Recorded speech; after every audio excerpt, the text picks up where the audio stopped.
Hi everybody, my name is Sera Jo. This week I'm co-hosting music lessons with Carlos. See you!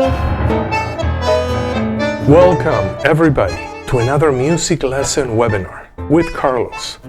Today we will cover different topics such as ear training, contemporary piano styles, improvisation, music theory, chord progressions, and jazz voicings. We also have some new piano tutorials, so stay tuned and let's get started.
Sera Jo, thank you for this amazing video workout on blue and green.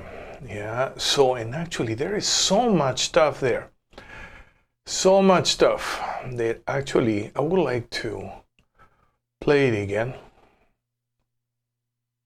Yeah, and just listen. Yeah, this is actually outstanding. So let's listen.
Wow, there is so much material. Extended left-hand chords, block chords, and all sort of different type of left-hand patterns.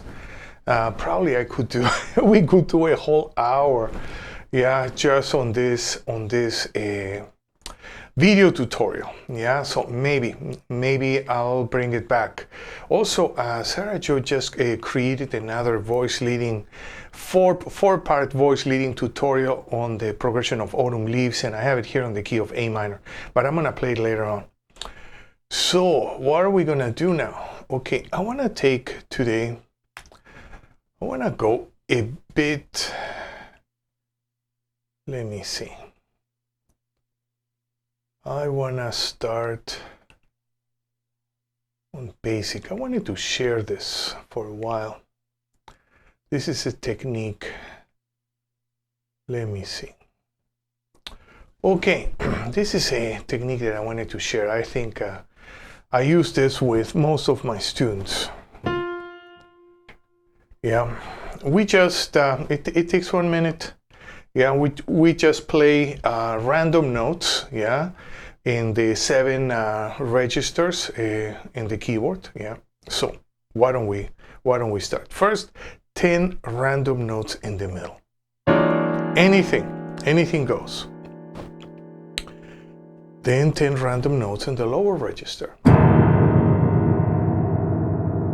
10 random notes on the upper register. 10 random notes middle register but hands crossed. So the key is random, yeah, so we're not judging which notes we're gonna be playing. Then 10 notes, 10 random notes, bottom register. Top register now, left hand crossing right. And wide apart. Okay, I already feel a little bit more open, more expanded. So actually, before jamming, before composing, before producing, I like to do this one. So, yeah, so again, 10 random notes, and we have the 7 different registers: middle, lower, higher, middle cross, lower cross, higher cross. The left hand goes on top of the right and then in wide apart. So why don't we do another pass, and in this one, we're just gonna flow. Okay, middle, bottom, top, middle crossed, bottom crossed, top crossed, wide apart. Good. Yeah, and that's it. And now we're gonna start with our ear training per se. And let's, one moment. Let's start with, okay, I don't wanna have this keyboard. I wanna have this other keyboard.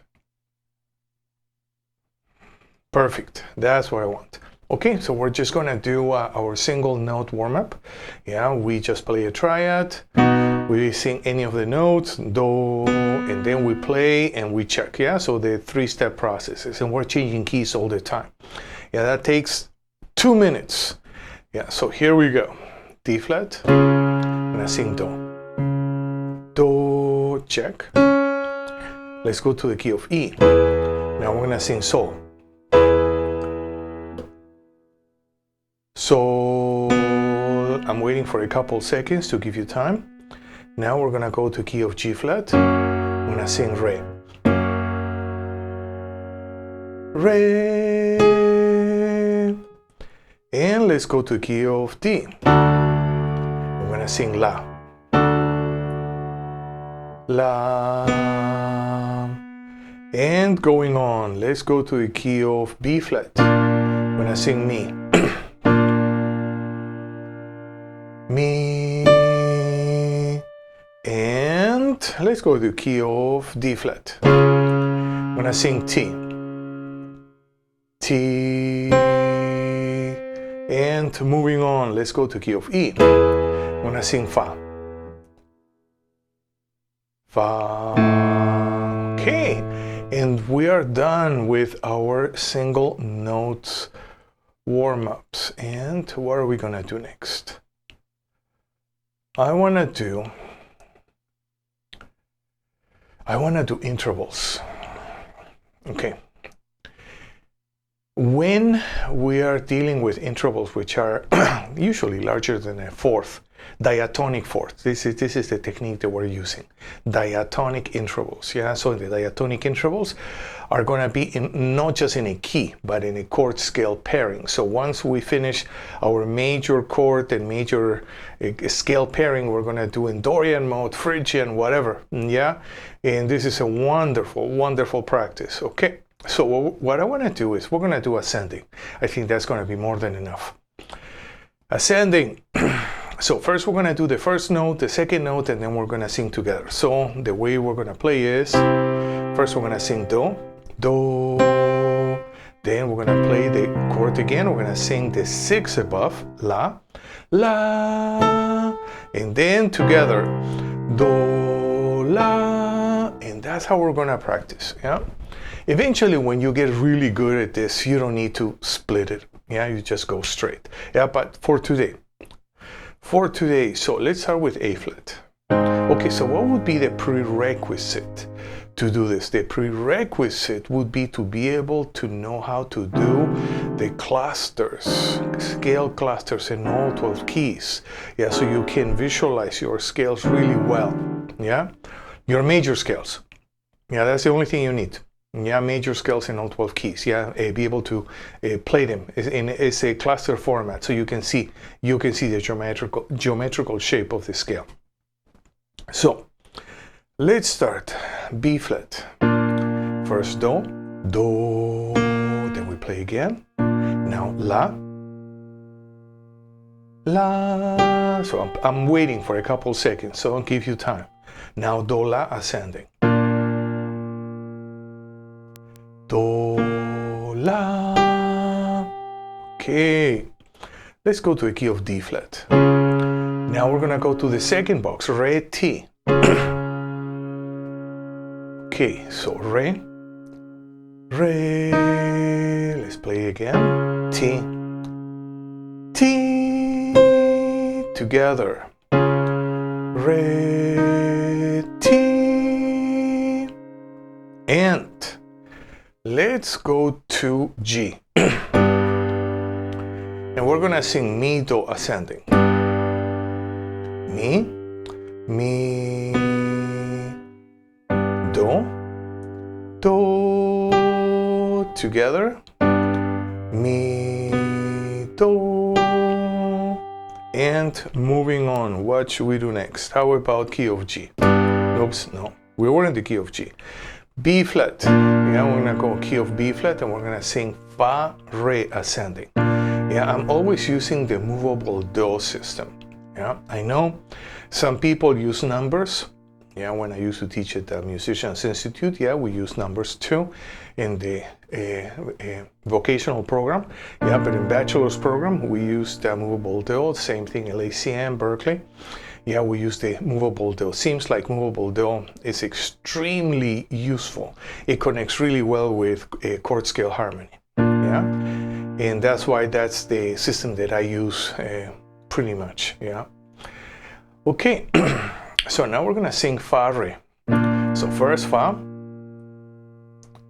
Fa. Okay, now high Re. Re. Together, Fa, Re. Fa, Re. Good. Now let's go to another key. Let's go to a key of E. Key of E, we're gonna go to Sol, Mi. Sol, Sol. Now Mi. Mi. Together. Sol, Mi. And what are we gonna do next? Let's go to a key of B. Key of B. And we're gonna sing La, Fa ascending. So let's find the low La. La. We got it. Now high Fa. fa, together, la, fa, and let's sing T sol. Let's go to the key of D flat, and let's find T, T, and now sol above the T, sol, together, T, sol. Yeah, and always playing after we sing. Yeah, so we are checking. If that is too difficult, yeah, then just play and sing at the same time. I call that workout more like a foundational. Yeah, and that's actually good because the foundation is what it creates the memory, creates the musical memory. Yeah, but once you feel very comfortable, then just go ahead and sing before you play. Yeah, sing before you play. Okay, good. What are we gonna do next? Okay. Next, I always talk about the clusters, and we have done clusters in all the modes, and I think the last mode in it's not just a cluster, it's the chord scale pairing. And let's work on that. Yeah. Let's work. No, this is my chromatic approaches. That's gonna be coming. Actually, why don't we do some chromatic scales before? Yes, let's work. Okay, and I wanna work now with my chromatic scales, but in two ways. Yeah, let me. No, I wanna. Whoops. Okay, I wanna be more on this side. Okay, actually this is a good place. Okay, so we're in the key of F. We are in the key of F, yeah, and we're gonna do our chromatic scale ascending and descending. That's the first part. The next part, this is for the more advanced pianists. We're gonna harmonize. Yeah, each note, yeah, and we're gonna set up a parameter, and we're gonna see what can we do. Okay, so first I'm gonna play my bass note, and now we're gonna sing. We're gonna go from F to F, yeah, and descending. Here we go. Do, di, re, re, mi, fa, fi, sol, si, la, li, ti, do. Okay, now we're gonna go descending. Do, ti, te, la, le, sol, se, fa, mi, me, re, ra, do. Okay, so now we're gonna take the descending line, yeah, and we're gonna harmonize each note with a different chord. And what are the parameters? The parameters are gonna be two. The note, and this F, yeah, in this case, can be the root, the 3, whatever 3, including the 4 in the sus4, a 5 or flat 5 or sharp 5, or 7 or diminished 7, major 7, or 9, either major 9, flat 9, sharp 9, 11 or sharp 11, 13 or flat 13. So we're going to have everything, root 3, 5, 7, 9, 11, 13 of some chord. Okay. Yeah, and F has to be in the bass. That's the second prerequisite. And the third prerequisite is that we should be able to justify it, yeah, somehow, yeah, according to chord scale harmony. Yeah, so we have three parameters. One, this can be any of the available harmonic notes. Second, we have to have a F, yeah, in the bass, yeah, justifying the chord harmonically in some way. Yeah, so F can be an inversion, but still it's gonna be on the bass. And we're gonna go descending, and let's see what can we do. How about if we do a G flat major 7 over F? Yeah, that's a nice one. And how can we justify it? Oh, this is a G flat major 7 and 13 version. That's one. And what is the scale? Well, maybe got a Phrygian on F. Yeah, so it's a flat 2. Yeah, so that's a good choice. Okay, we have T. What can we do? How about if we do this chord? And what is this chord? I have a minor major 7, but I have the 13th here. In the 9. Oops, I'm doubling the 9. This is interesting. Okay, so this is my philosophy. Many friends of mine, you know, they are very picky about doubling, and I just and maybe once upon a time I was very picky, and I had all my rules about doubling. And now I just, whatever feels right to me, I just play it. I think my theory now, my point of view is, the more our musical mind develops, you're painting, yeah, and you're just focusing on feelings. It doesn't mean that all your theory, you know, you're not going to use. Your theory becomes integrated, so it's now a silent part of your musical mind. Yeah, you are not thinking linearly at all, nothing, zero. Yeah, it's silent. Nevertheless, it's already integrated. Okay, we have T. What are we going to do? T. How about if we do this chord? Yeah, that's a nice one. It's an F minor 11 with a 9. Yeah, we have the flat 7 on top. Okay, then we have La. What are we gonna do? How about if we do this chord?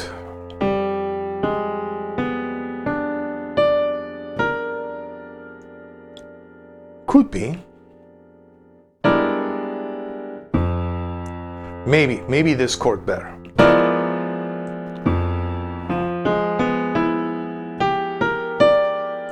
Yeah, so we have something very interesting here. We have a diminished major 7, we have a 9 and 11, and we have the diminished 7 here, but we have a major 7 here. Yeah, so actually, if we do a chord scale pairing, this is the whole half, a symmetrical diminished scale, and yes, we have the diminished 7, but we also have a major 7. They kind of exchange. They can go back and forth. Okay, what are we gonna do next? We are here in La. Now we're gonna go Le. Yeah, how about Le? I just wanna do my regular. I have a dominant 7, sharp 9, flat 13. Yeah, so that works. That works. Okay, I have C on the top, and we said that this note can be the root, the 3, 5, 7, 11, you know, of any chord. So how about if this is the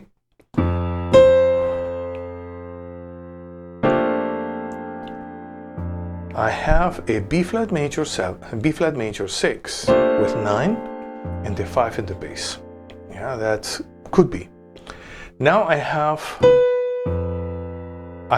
not Fi, but I have Se, which is the flat 5. Yeah, so I'm not gonna say, oh, I'm gonna put a sharp 11. No sharp 11s. It has to be a flat 5. Okay, so how about if we build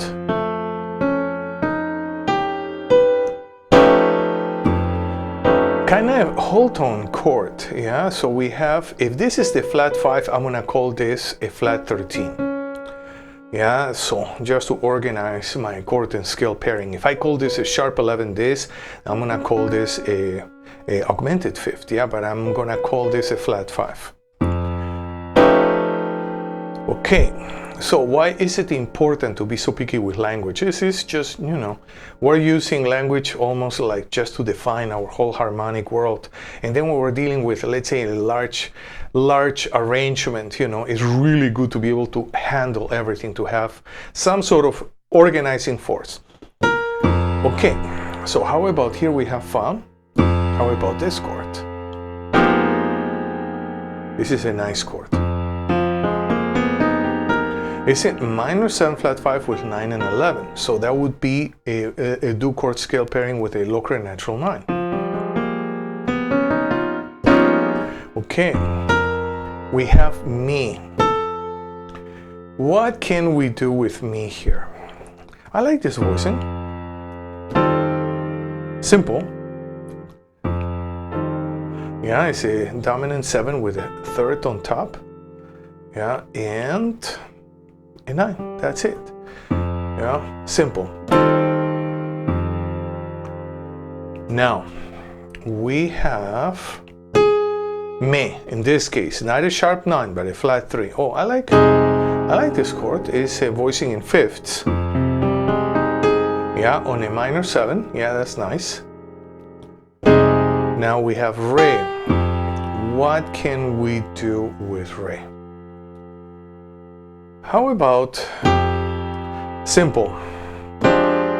Yeah, we can have a minor 6/9. Yeah, and then we have a ra. So that has to be a flat 9. So how about we're gonna have this chord?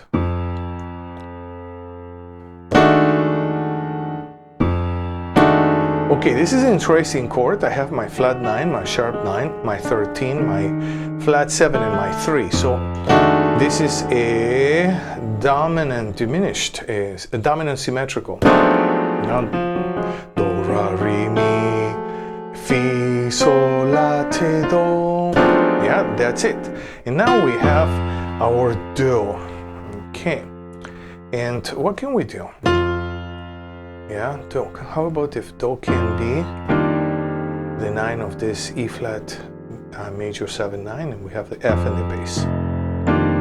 Can we see this chord in a different way? Yes, of course. We can see chords in all different ways. Yeah, but sometimes as a composer, you may just want to see the structure.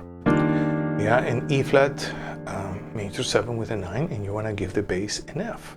Yeah, and that's how you see it. Yeah, because if we call this an F7 sus with a 9 and a 13th, and you could call it, but then maybe the pianist or the arranger is gonna just write it in all different ways, yeah, which is completely different of what you heard. You heard this chord, yeah, and then you're hearing this bass. Yeah, so probably that's the best way to write it down. Okay, good.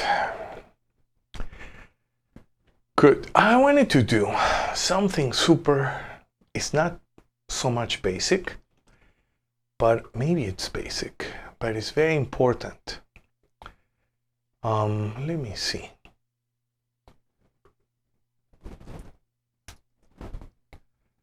Okay. This is something I wanted to do for a while. I wanted to share here with you. No, my metronome, I want to put it on this side, and I still want to talk to you. Whoops. Okay, I want to go here. Okay.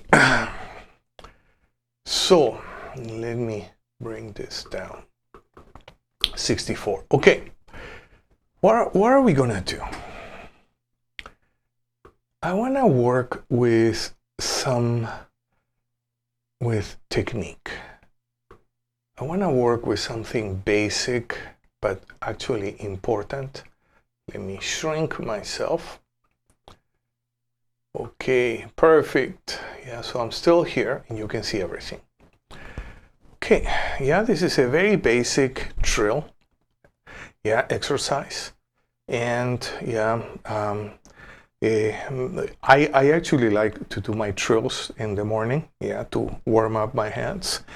Nevertheless, I can do them completely unconsciously, or I can practice them the way I worked with my teacher, with Stephanie Tiernan. Yeah, Stephanie Tiernan is an amazing pianist. She was a student of the great Madame Chaloff. Madame Chaloff, she taught Keith, Jarrett, Chick, Herbie, Charlie Banaco, she taught Kenny Werner. Yeah, Kenny Werner wrote a whole book about his relationship with his teacher, Effortless Mastery. That was the famous Madame Chaloff. Yeah, and the very last, I think, 6 years before Madame passing, yeah, Stephanie was her student, and she was working with her, and almost like, I may use the term, she was the musical lineage holder. Yeah, she kind of got all the teachings, and then Stephanie went to teach at Berkeley. She became faculty, and then she became the head of the piano department. So she was my teacher for many years, and then when I taught at Berkeley, she became my boss, and she was teaching me how to teach. So how lucky I was. This is incredibly fortunate. Okay, so we're gonna, if I take what Stephanie taught me, yeah, which I used to call back then, with my friends, we used to call it, she's teaching us the yoga of piano.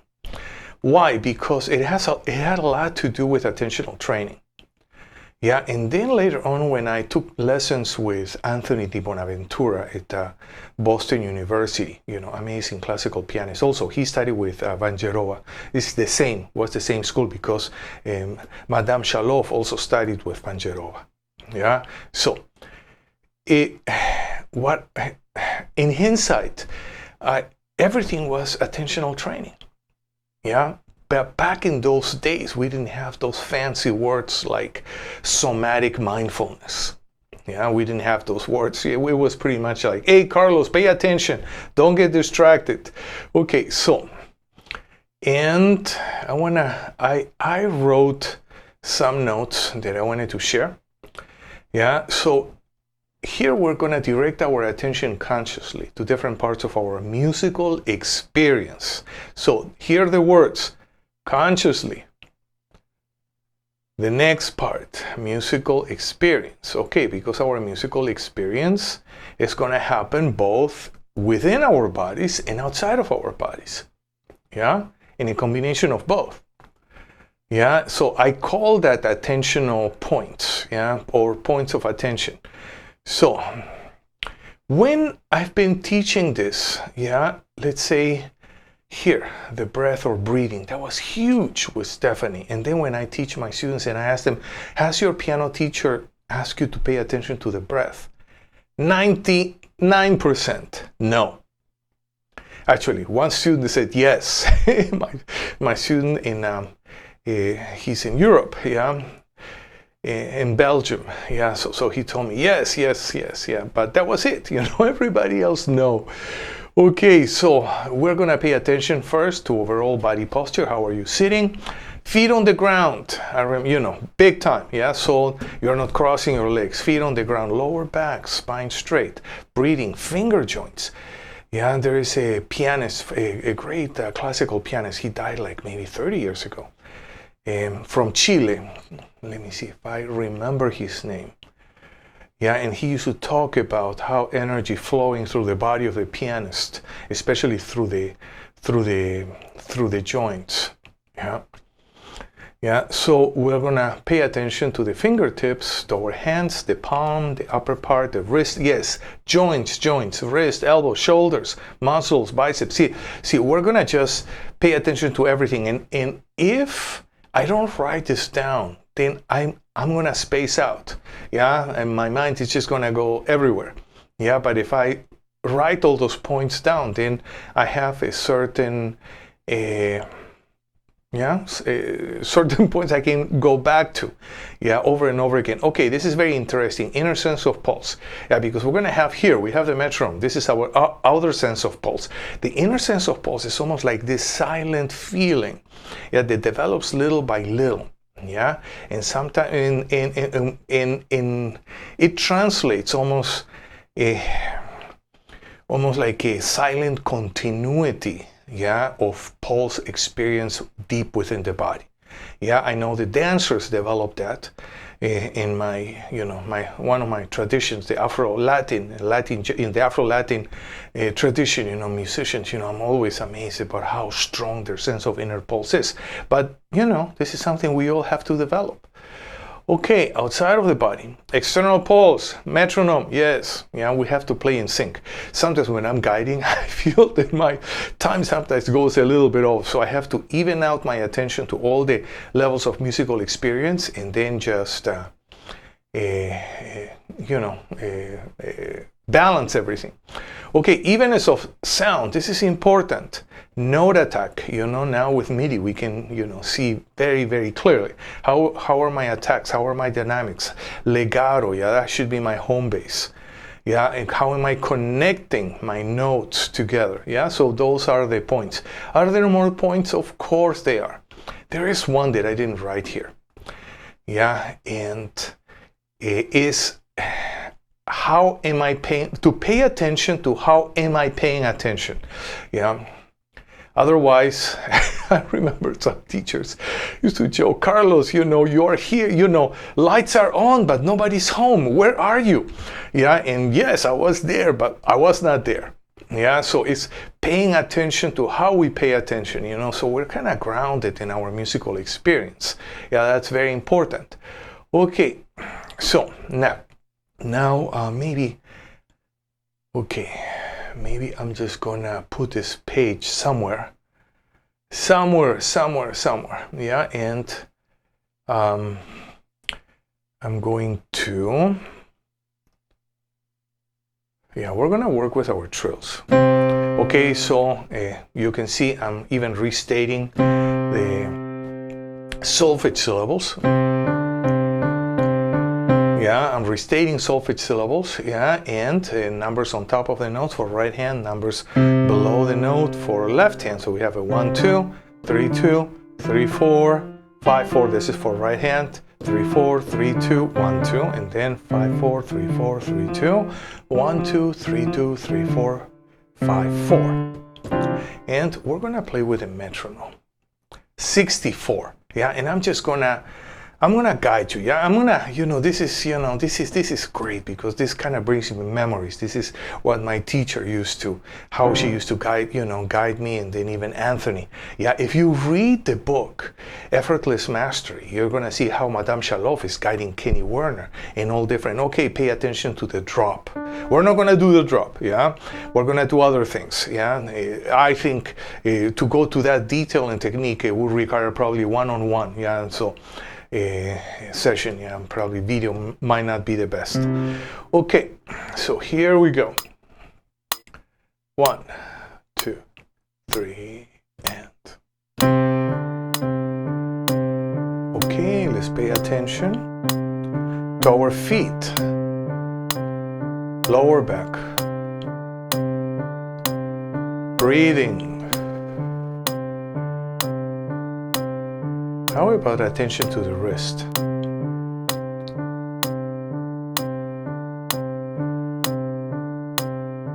Okay, evenness of notes. Let's go to the next one. Mi, re, and mi, re.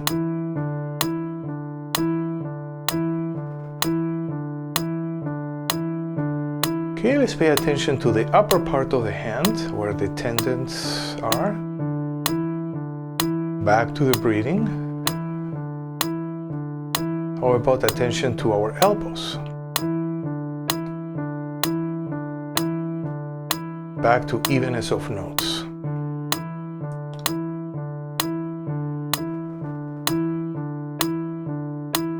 Okay, let's go to mi, fa, and mi, fa.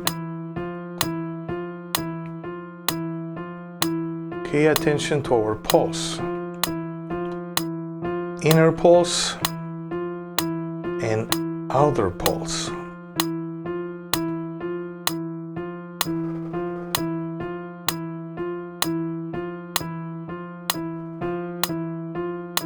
Okay, how about attention to the right hand?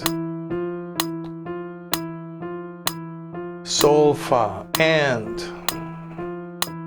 sol, fa, and back to the breathing.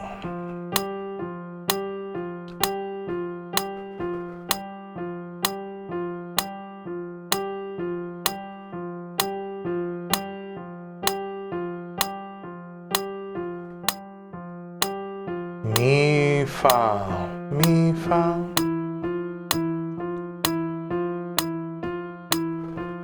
Okay, how is our lower back? Evenness of notes. How is our pulse? Shoulders. Mi, re, now. Mi, re.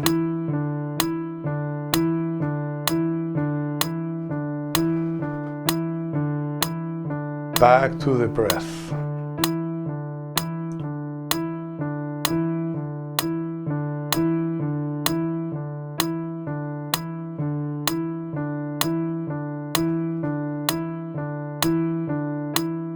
Okay, how about wrists?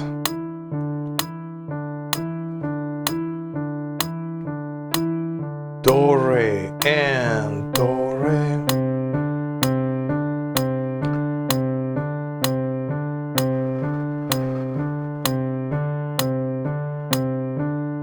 Okay, how about an overall look to our whole body? Spine, muscles, joints. Pulse. Breathing. Evenness of notes. How is our metronome doing? And okay, that's it. That's it.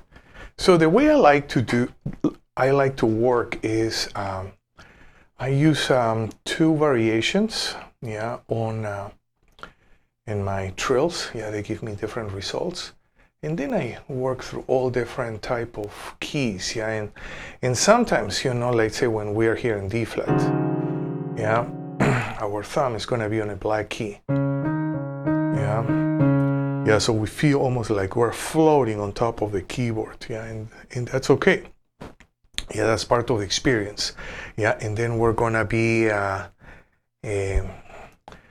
adjusting in those keys, okay. Very good, very good. Okay, so now I want to do something else. There's so many things. Some of my students are asking me, Carlos, can you do extended dominance? Yeah, well, I could. I don't know if today is the best day, yeah, because with extended dominance, it's just great. Yeah, we can not just do extended dominance, where we can do dominance on every note of major or minor key. Yeah, secondary dominance, we can add relative to, yeah, that would be nice. Maybe we can exchange a secondary dominant for a diminished chord, yeah. It sounds like an extended dominant or secondary dominant, but with a flat 9, and all of those things that we can do. Maybe we're gonna do this next time. But right now, I want to play this video that Sera Jo has given us, and she's gonna do a four-part harmony on Autumn Leaves in A minor.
Okay, that was nice. That was actually very, very, very nice. I just want to give it one more pass.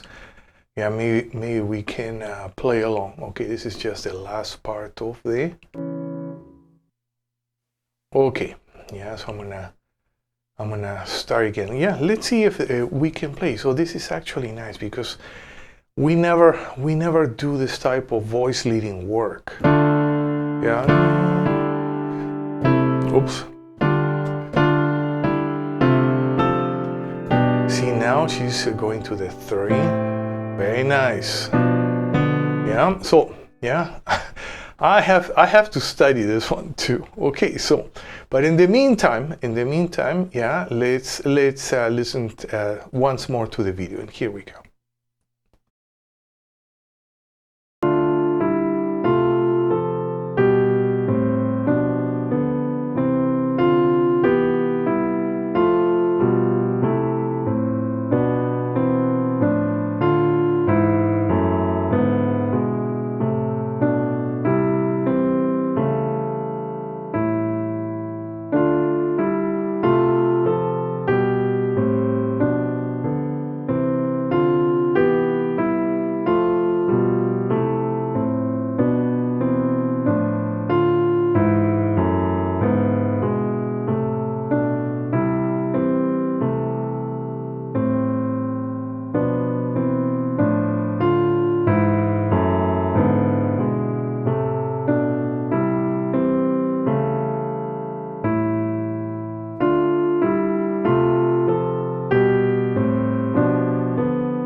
Hey.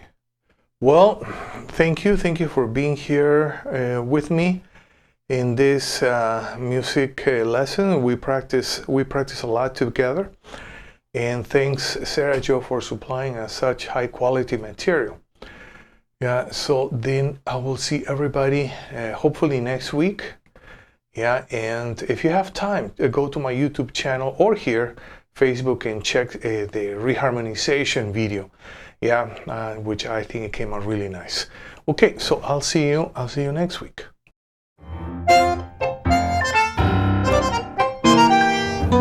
Thank you for being with me in this live broadcast. We covered a lot of material, and we're gonna continue to do so in our next class. I'll see you next week. Same time, same channel. Until then, have a wonderful week. Practice your instrument every day. Listen and play lots of good music. See you next week.